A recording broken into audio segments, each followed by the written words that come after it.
little bit of our history. We're going to be 110 years old. And it's interesting, back in 1903, Father Edmund O'Brien came here to serve the Indian school, Sherman Indian School across the street. And the first Mass in the area was said in a classroom over there on an old kitchen table with a classroom full of Indian kids. And that was sort of the beginning. So they finally petitioned the bishop, who at that time was in Monterey, Los Angeles was the diocese. And the bishop said, all right, you can start a parish, but he says, I get to name it. And he said, the name's got to be St. Thomas the Apostle. And people said, well, why? And he says, Doubting Thomas, I doubt you can get anything going in there, because it was the boonies. It was really the boonies back in those days. Where the mall is was walnut groves. There was orange groves around.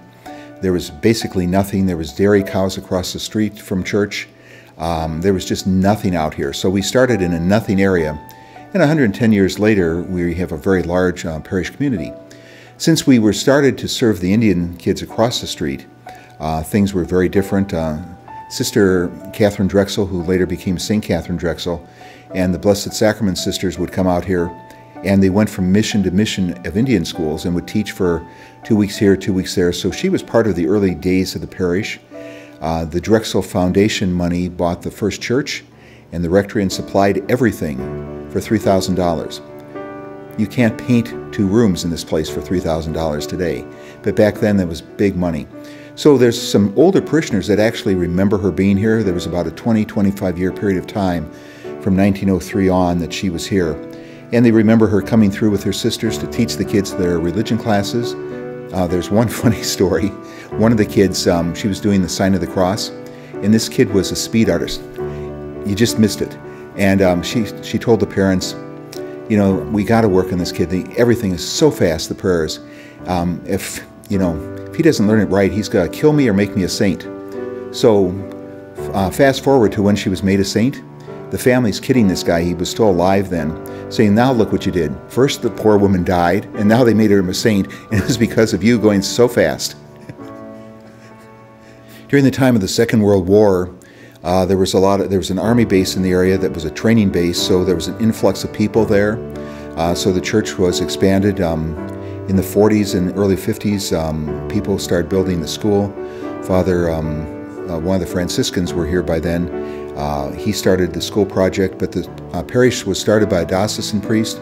The Jesuits were here for many years in the early 20s, and the Franciscans came later on in the 40s, and then it became a diocesan parish in 2000. So it's had a long history of various priests and communities serving the parish and building it up. It started as a very small parish, and it's now a very large one, but we do have families that go back to the 1880s in the area. We have one parishioner who is 103 now, I think. She's still alive, and she's one of the Grove families going way back. And I was visiting them a few months ago, and I asked her, I said, what's so great about being 103? And she looked at me and said, well, I've been around here, I know the whole history of the area. And I said, what else is great? And she says, at 103, there is no peer pressure. So we've got some people with a long history and a lot of... All right, a lot.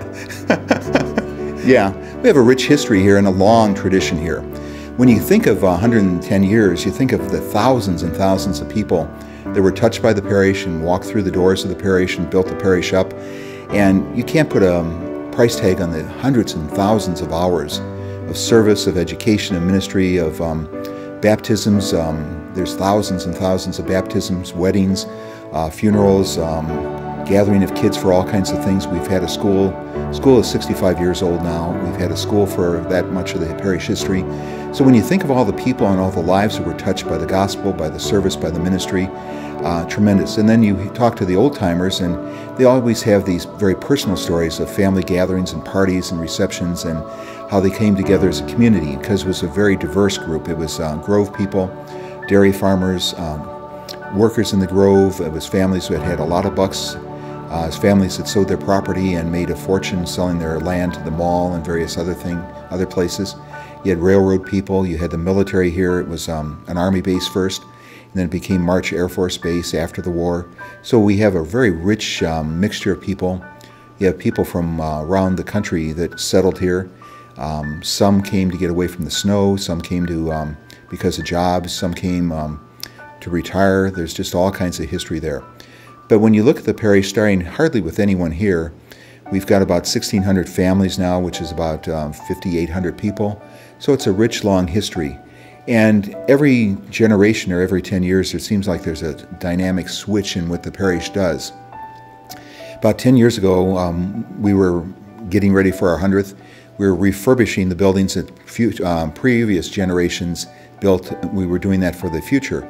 And then all of a sudden, with the economy tanking, we became sort of in Riverside a key place for helping the poor. We collected last year about 40,000 pounds of food to give out at the food bank to be used by St. Vincent de Paul. I just got their 6-month report. We served 3,300 people with St. Vincent de Paul Society with bags of food, groceries, homeless bags, all those kind of things. So we've switched the focus, besides just running a parish, to doing a great deal of community outreach and a great deal of service to the hungry, the poor, the needy. We've helped with a couple funerals. St. Vincent de Paul has reached about 700 people in that 6-month period of time, helping with utility bills, food, counseling, all kinds of things to get them back in the right direction. So the ministry of the parish seems to switch every so often. We have, when you look at volunteers, there's about 500-600 volunteers every week that are doing something, whether it's visiting the hospitals, nursing homes, shut-ins, teaching, working, singing, praising, people that do ushering, lectors, Eucharistic ministers. People just keep committees going and on and on. So it's a very different church than 110 years ago, because it was Father O'Brien, and it was Father O'Brien, and it was Father O'Brien, and the Indian kids, and it was Father O'Brien. So it was a very little group. And eventually Sister Catherine Drexel and her gang would come in for 2 weeks, so it was Father O'Brien and the nuns, and it was Father O'Brien and the nuns, and 2 weeks later they were gone. It was back to poor old Father O'Brien. And now we have a very big staff, and just a lot of things going on in a large community. We keep running out of space, and we figure out a way to make another space, a courtyard, and put a roof over it, and then patio furniture, and then we think that's more than enough, and we're still running out of space. So it's a growing area. When the first people built the small church, the rectory, they had a covered patio kind of thing that they used for dinners, socials, and all that kind of stuff. And they thought that was fantastic. We way outgrew that kind of thing, and we proved Monterey and the bishop there extremely wrong. This is not Doubting Thomas Parish that we could get started. This is a strong, strong community.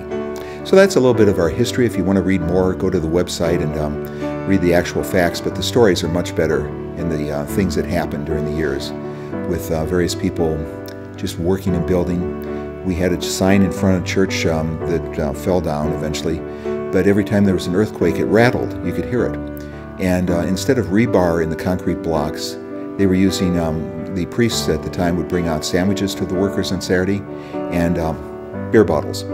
And so they used beer bottles and hid them in the concrete block as rebar.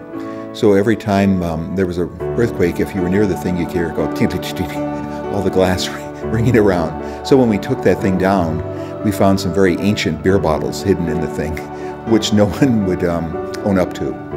But I think I know some of the culprits in that experience, and the priest that was bringing out the sandwiches and beer. So there's a lot of interesting, fascinating stories that have happened through the years.